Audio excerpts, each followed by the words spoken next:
Here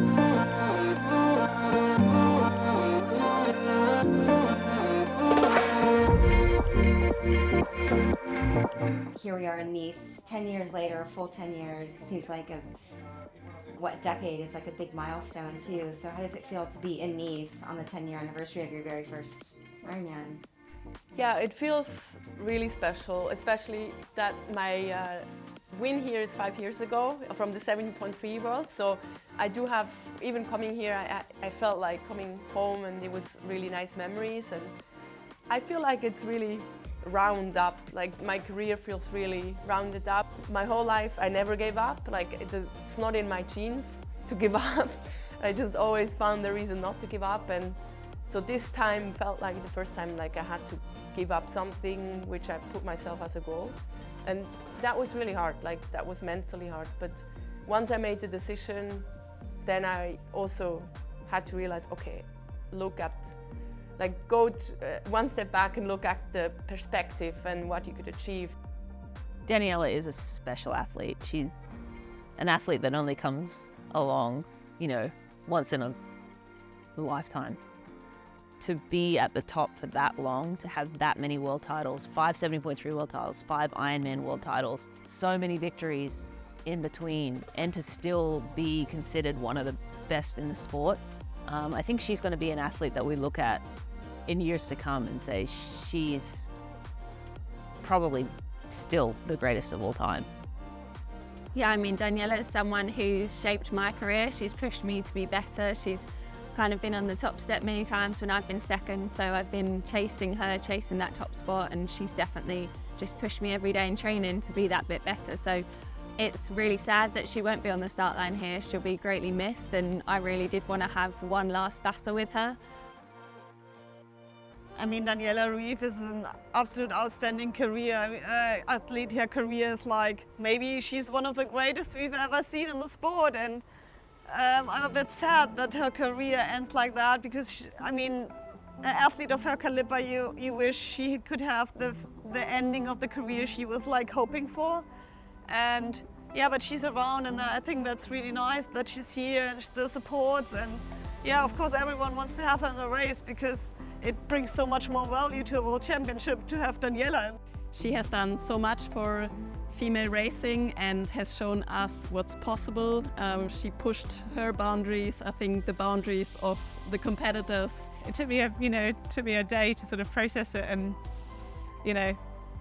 move on, that we wouldn't get the opportunity to, race. It's just a different environment. I think she generates the prestige that we've had in the last few years, and I hope that we can sort of generate a new era of that sort of professionalism and prestige. I think what she displayed over all of her world championship, both in 70.3 and the full distance, was just how dominant she was. Her legacy as an Ironman world champion is going to be pretty unmatched for a long, long time. I think, her impact has been, she raised the level of the sport for women. Everybody threw everything they had at her, and she still just kept raising the bar and kept raising the bar. So I think hers has been arguably, the most dominant legacy at Ironman World Championships. I would say I was a little bit between the last generation and the new generation. Feels really special. It's like still having the connection of where Rini stopped, and racing Natasha Badmann even once in Zurich at the beginning of my career, and now seeing how the young ones starting to push, and it's very touching to hear the words. I mean, with all the women, I had some, like you share the race course and you want to fight each other, but then it's the memories you share, and that's really special. Yeah, it's been a long career. Yeah. I don't know, like 25 years. So, but I would say, the last 10 years was really amazing. I feel, even I'm crying, I feel very grateful. It was so special to race against so many inspiring women, and like when I saw the 2:14 was really cool, like having Rini overtaking me. That was kind of the start.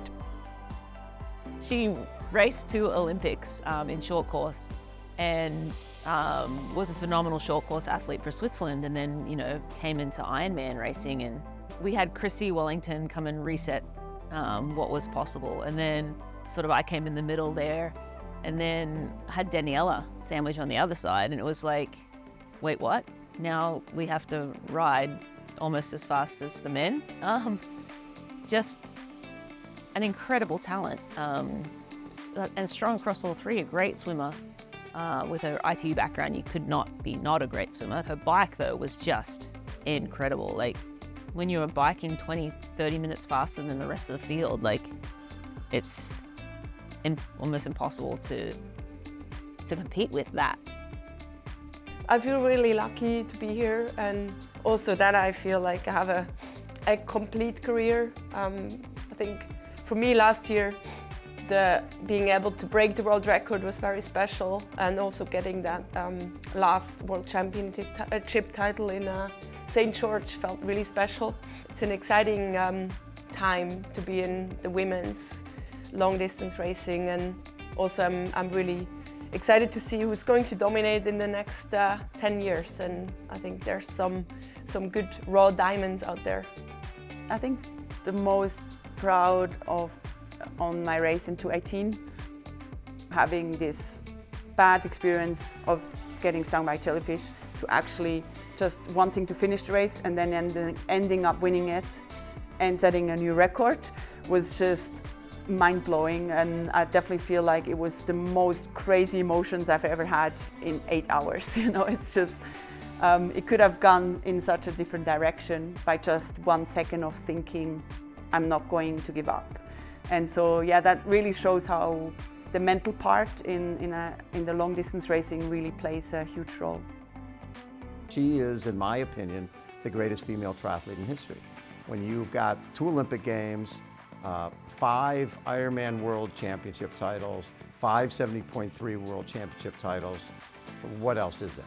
I feel very accomplished, so I hope it will last a few more years that I feel like this, hopefully forever. Like, it's something no one can really take away, and I think it's time to take it a bit easier. And then, I mean, I still want to do projects and things, so I want to keep being involved in the sport. I think we have a wonderful sport, and to share, yeah, trying to motivate people to be active is something I definitely love doing. But yeah, having a bit less pressure and also a bit more free time, being able to live a bit of a more social life is something that's definitely something I enjoy.